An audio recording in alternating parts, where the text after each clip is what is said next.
Hello, Cinemaphile. Host for Christ. This is my first video. Oh, and I'm sorry I do this late at night, but here we go. My point of view about The Shining in the movie. Okay, so The Shining. If I were to go back in 2017, July the 12th, or July the 11th of 2017, I would call that message. It's Shadows in the Sweeps, or I would call it this name of the message in Sunday's Camp 2017.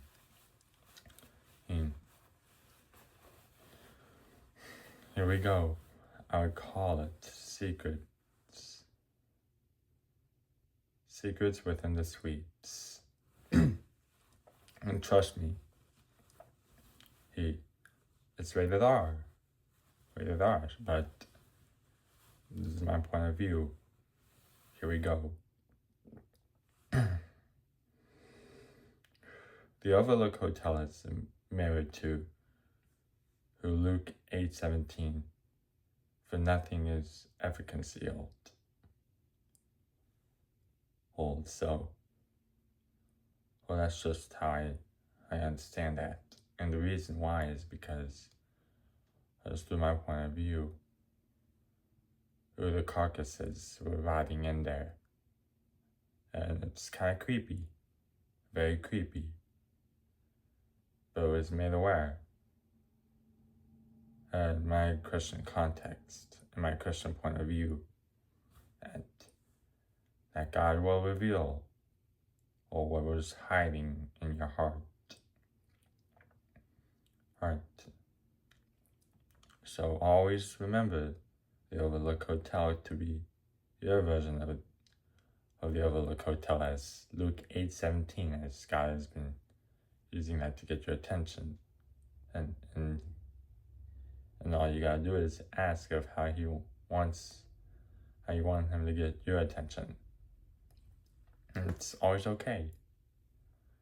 Hey, because it's very humbling when you ask for him to get your attention. And it can be scary. It can be very scary, yes. The second point of view about the movie. This is Luke 12:2-3, the red rum scene. Red rum, red rum, red rum, red rum. And it's very clear in my point of view, as it said, and what happens in the dark shall always come to light. For what is said behind closed doors shall be shouted from the rooftops. So it was a way of getting inside Danny's head. But it made sense to me. That is how I believe that to be. I don't have to like it, but I accept that as a harsh truth.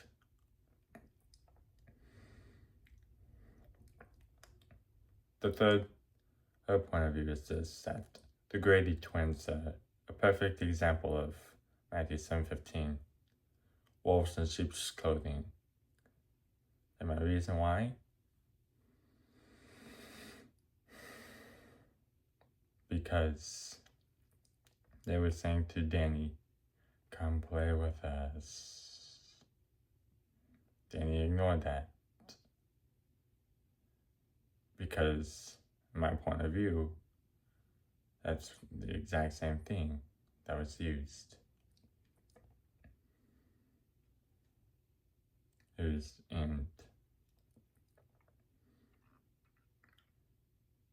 And from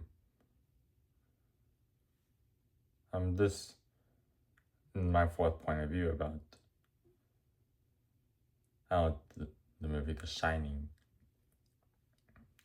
is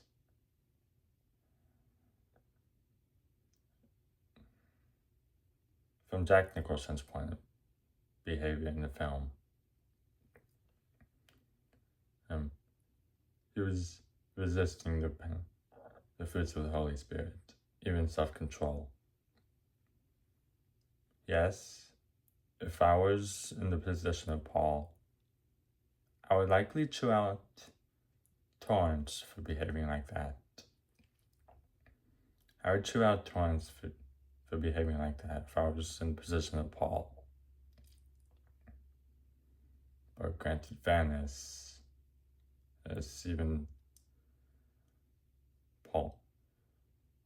Granted fairness, as Danny, he was afraid.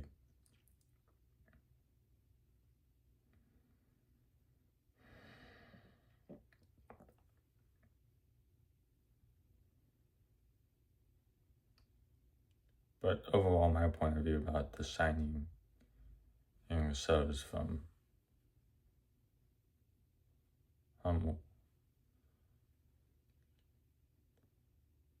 my understanding of Luke 8:17, and that the Overlook Hotel is the perfect example of why I believe that to be Luke 8:17.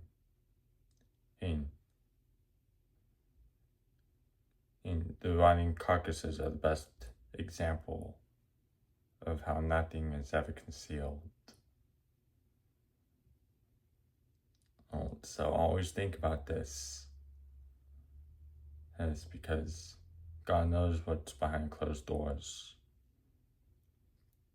Or even though we don't think of it like that, He's always watching it. And there's no shame in it. And there's always no shame in using all of those scriptures to reveal what to you've been afraid of, to expose that. But it's okay to lay it in an altar like King David did. The point is this: He doesn't want you to wait. He wants you to come to Him. He wants you to pry open and that to room 237. Whether it's from a previous trauma, or it's from guilt from a previous situation from past sin. He doesn't want you to wait. He wants you to see that you're willing to let Him in. He doesn't want, because that's just the way I always see. He wants you to let Him in. So all of you, have a good night. I'm Mason Mathaus for Christ. Good night, and Happy New Year.